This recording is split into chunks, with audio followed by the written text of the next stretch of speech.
দেখুন আপনারা জুন আর সোজা করো যারা বলছেন, বিশেষ করে মাননীয় প্রধানমন্ত্রীজি, এইটা আপনার জন্য। আপনি মাননীয় রাষ্ট্রপতি একজন মহিলা এবং ট্রাইবেল লিডার, তাকে সম্মান দেন?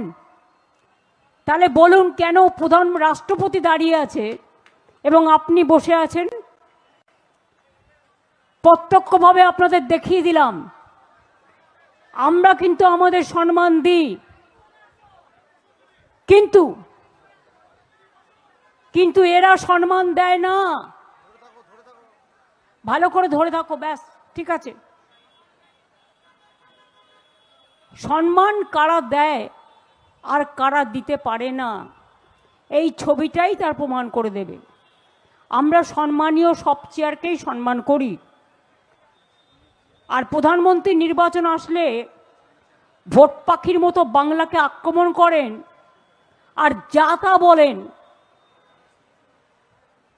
মিতালি বাগ তো ঠিক বলেছে, ভোটের আগে মনে পড়ে বাউরি, বাগদি, লোধা, সবর, মুন্ডা, সাঁওতালি, যে কোনো ভাষার কথা, মতুয়া, রাজবংশী, কামতাপুরী, হিন্দিভাষী, কারো কথা মনে পড়ে?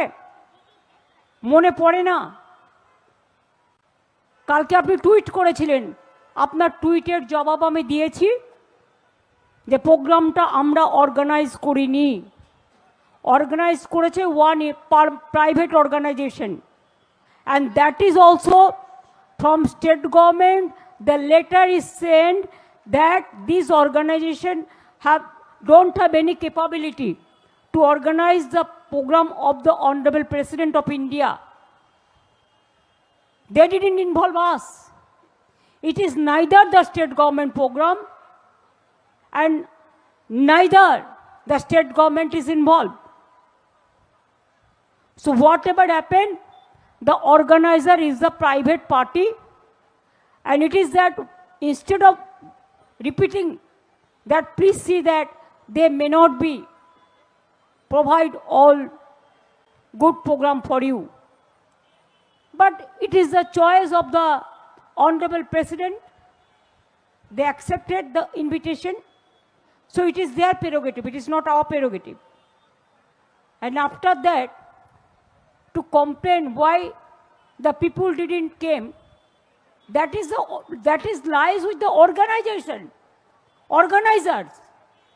They never told us, you send your people there,